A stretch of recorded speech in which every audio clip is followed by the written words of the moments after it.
Hello दोस्तों, सभी को नमस्कार। लोहिया नॉलेज पॉइंट में आप सभी का स्वागत है।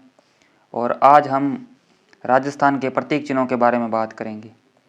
टॉपिक को शुरू करने से पहले जो चैनल पर नए हैं, चैनल को सब्सक्राइब कर दें और वीडियो को लाइक करें और अपने दोस्तों को भी शेयर करें। और राजस्थान के प्रतीक चिन्ह का टॉपिक आज शुरू करते हैं।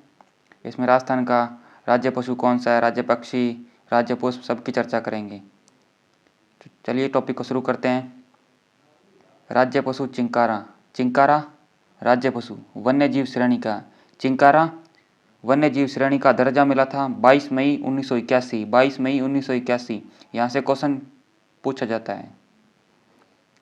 चिंकारा का वैज्ञानिक नाम गजेला गजेला। वैज्ञानिक नाम गजेला गजेला। चिंकारा एंटीलोप प्रजाति का जीव है। एंटीलोप प्रजाति का जीव है। उपनाम इसका छोटा हरिण। छोटा हरिण के उपनाम से जाना जाता है। छोटा हरिण उपनाम से जाना जाता है। चिंकारों के लिए प्रसिद्ध है नाहरगढ़ अभ्यारण्य जयपुर। नाहरगढ़ अभ्यारण्य जयपुर। नाहरगढ़ जयपुर प्रसिद्ध है चिंकारों के लिए। सर्वाधिक चिंकारे जोधपुर में देखे जाते हैं। सर्वाधिक चिंकारे जोधपुर में मिलते हैं। और चिंकारा नाम से राज्य में एक तत्वाद्य यंत्र है जो तार से बजाए जाते हैं। तत्वाद्य यंत्र चिंकारा नाम से।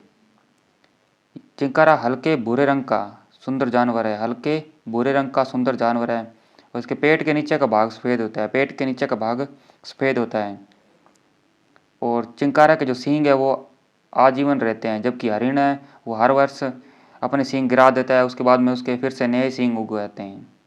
हरिण हर वर्ष सींग गिरा देता है, फिर उसके नए सींग आते हैं। चिंकारे के आजीवन रहते हैं सींग, ये इसकी विशेषता है। और चिंकारा श्रीगंगानगर का शुभंकर भी है। अब बात करते हैं राज्य पक्षी। राज्य पक्षी गोडावन। राज्य पक्षी गोडावन। गोडावन की बात करते हैं। गोडावन को दर्जा मिला था 21 मई 1981। 21 मई 1981। वैज्ञानिक नाम क्रायोटिस नाइग्रीसेप्स। क्रायोटिस नाइग्रीसेप्स, ये नाम याद कर लेना, बहुत बार एग्जाम के अंदर आता है। क्रायोटिस नाइग्रीसेप्स। क्रायोटिस नाइग्रीसेप्स। अंग्रेजी में इसको कहते हैं ग्रेट इंडियन बस्टर्ड। अंग्रेजी में ग्रेट इंडियन बस्टर्ड बर्ड के नाम से जाना जाता है गोडावन को। स्थानीय भाषा में इसको सोन चिड़ी व शर्मिला पक्षी कहा जाता है। स्थानीय भाषा में सोन चिड़ी कहा जाता है। सोन चिड़ी व शर्मिला पक्षी कहा जाता है। और इसके उपनाम की बात करें तो सारंग हुकना तुकदर, सारंग हुकना तुकदर, बड़ा तिलोर व गुधन मेदर। बड़ा तिलोर व गुधन मेर। हाड़ौती क्षेत्र में इसको माल मोरडी के नाम से जाना जाता है। हाड़ौती क्षेत्र में माल मोरडी कहा जाता है। 3 जगहों पर सर्वाधिक मिलता है। मरु उद्यान जैसलमेर बाड़मेर, मरु उद्यान जैसलमेर बाड़मेर, और सोरसन 12 और सौंकलिया अजमेर। वर्तमान के अंदर सौंकलिया केकड़ी जिले के अंदर आ गया। वर्तमान में सौंकलिया केकड़ी जिले में आया। वर्तमान में केकड़ी जिले में, याद रखना इसको। और गोडावन के प्रजनन हेतु जोधपुर जंतुआलय प्रसिद्ध है। प्रजनन के लिए जोधपुर जंतुआलय प्रसिद्ध है। गोडावन का प्रजनन काल माना जाता है अक्टूबर नवंबर का महीना। और अक्टूबर नवंबर का महीना मानसून का प्रत्यावर्तन काल भी माना जाता है। और गोडावन का कृत्रिम प्रजनन केंद्र रामदेवरा जैसलमेर। कृत्रिम प्रजनन केंद्र रामदेवरा जैसलमेर। गोडावन मूलतः अफ्रीका का पक्षी है।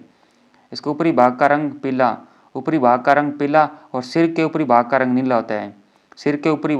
नीला होता है। गोडावन की कुल हाइट इसकी पूछी जाए ऊंचाई 4 फीट होती है। इसका प्रिय भोजन में मूंगफली व तारामीरा, यानी मूंगफली व तारामीरा को बड़े चाव से खाते हैं ये। और गोडावन राजस्थान के अलावा गुजरात में भी सर्वाधिक देखे जाते हैं। राजस्थान के अलावा गुजरात में मिलते हैं। और गोडावन शुतुरमुर्ग जैसा दिखाई देता है। और 2011 की IUCN की रेड डाटा लिस्ट में से क्रिटिकल एंडेंजर्ड प्रजाति माना गया है। रेड डाटा लिस्ट 2011 की IUCN की रेड डाटा लिस्ट में से क्रिटिकली इंडेंजर्ड प्रजाति माना जाता है, यानी खतरे के अंदर है ये प्रजाति। और संरक्षण 5 जून 2013 को राष्ट्रीय मरु उद्यान जैसलमेर में प्रोजेक्ट ग्रेट इंडियन बस्टर्ड चलाया गया था। प्रोजेक्ट ग्रेट इंडियन बस्टर्ड चलाया गया था। इसके संरक्षण के लिए, गोडावन के संरक्षण के लिए प्रोजेक्ट ग्रेट इंडियन बस्टर्ड 5 जून 2013 को चलाया गया था। भारत का प्रथम राज्य ये प्रोजेक्ट चलाने वाला राजस्थान, भारत का प्रथम राज्य प्रोजेक्ट चलाने वाला राजस्थान था। और 13वां कोप शिखर सम्मेलन गांधीनगर गुजरात के अंदर हुआ था। 13वां कोप शिखर सम्मेलन गांधीनगर गुजरात में हुआ था, जिसका शुभंकर गिबी को बनाए गए थे। गिबी यानी great Indian bustard, great Indian bustard यानी गोडाउन को बनाया गया था गिबी। और 1980 में जयपुर में गोडाउन पर पहला अंतर्राष्ट्रीय सम्मेलन आयोजित किया गया था। 1980 में जयपुर में गोडाउन पर पहला अंतर्राष्ट्रीय सम्मेलन आयोजित किया गया था। यानी 1980 में गोडावन पर प्रथम अंतर्राष्ट्रीय सम्मेलन आयोजित किया गया था जयपुर के अंदर। हम बात करते हैं राज्य पुष्प। राज्य पुष्प कौन सा है? रोहिड़ा।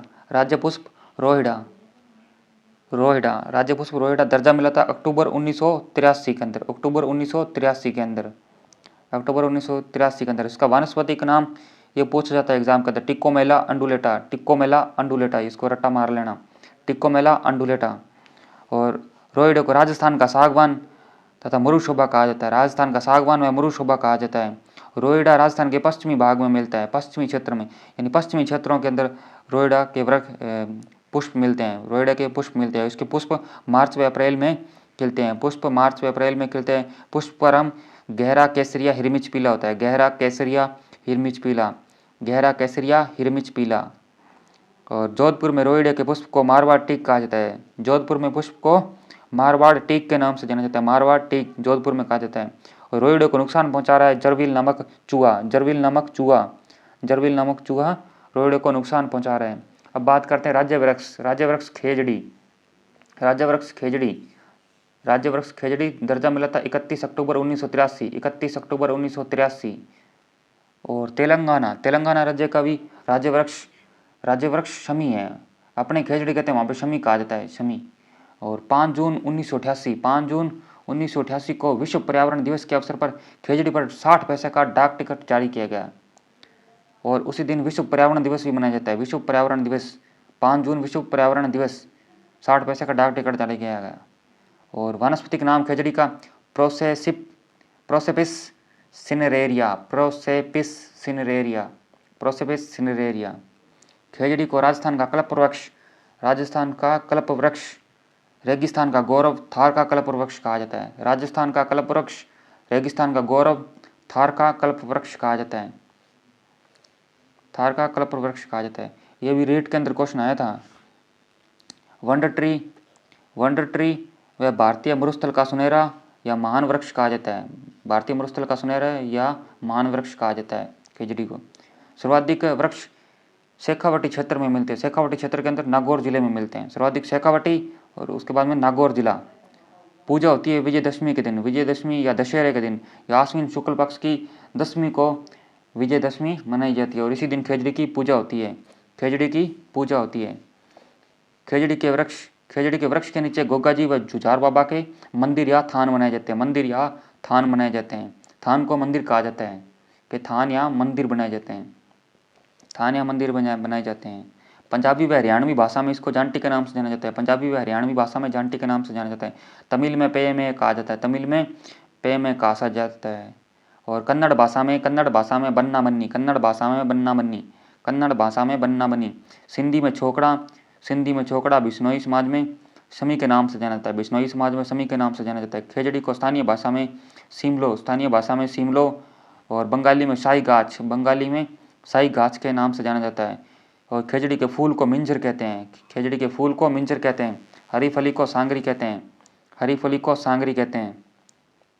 सूखी फली को खोखा कहा जाता है, सूखी फली को खोखा कहा जाता है। जो पत्तियों से बना चारा होता है उसको चारे को लूम या लूम कहा जाता है, लूम या लूम कहा जाता है, लूम या लूम कहा जाता है। खेजड़ी की जो आयु मानी गई है 5000 वर्ष, वैज्ञानिकों ने आयु मानी है 5000 वर्ष, 5000 वर्ष मानी है। राज्य में सर्वाधिक प्राचीन खेजड़ी के 2 वृक्ष मिले हैं 1000 वर्ष पुराने, 2 वृक्ष 1000 वर्ष पुराने। मांगलियावास गांव अजमेर, मांगलियावास गांव अजमेर के अंदर 2 वृक्ष मिले 1000 वर्ष पुराने। सबसे प्राचीन वृक्ष खेजड़ी के वहीं पे मिलते हैं, मांगलियावास अजमेर में। और यहीं पर हरियाली अमावस्या, हरियाली अमावस्या कब आती है? श्रावण की अमावस्या को हरियाली अमावस्या के नाम से जाना जाता है। और कल्प वृक्ष मेला लगता है इस दिन, हरियाली महाविश्व को कल्प वृक्ष मेला मंगलेवास में लगता है। और पांडवों ने अज्ञातवास के दौरान अपने अस्त्र शस्त्र खेजड़ी वृक्ष पर छुपाए थे। पांडवों ने अज्ञातवास के समय खेजड़ी पर अपने अस्त्र शस्त्र छिपाए थे।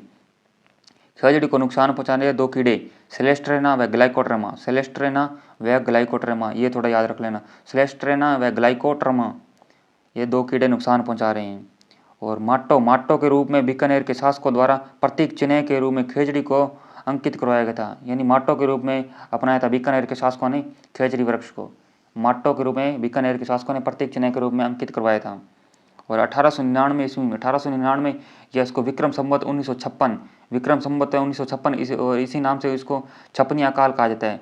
ये लोगों के खेजड़ी है जो लोगों के जीवन का सहारा बना था। और खेजड़ी ऑपरेशन खेजड़ा चलाया गया था खेजड़ी के लिए 1991 के अंदर, ऑपरेशन खेजड़ा 1991 के अंदर। और वन्य जीवों की रक्षा के लिए राज्य में सर्वप्रथम बलिदान 1604 में जोधपुर के रामसड़ी गांव में कर्मा व गोरा के द्वारा दिया गया। 1604 में दिया गया था राजस्थान में पहला बलिदान वन्य जीवों की रक्षा के लिए। और वन्य जीवों की रक्षा के लिए राज्य में दूसरा बलिदान, यानी अपने राज्य के अंदर दूसरा बलिदान दिया गया था 1700 ईस्वी में नागौर के मेड़ता परगने के पोलावास गांव में वुंचो जी द्वारा, नागौर के मेड़ता परगना के पोलावास गांव में वुंचो जी द्वारा दिया गया था। वुंचो जी द्वारा 1700 में नागौर के मेड़ता परगने द्वारा।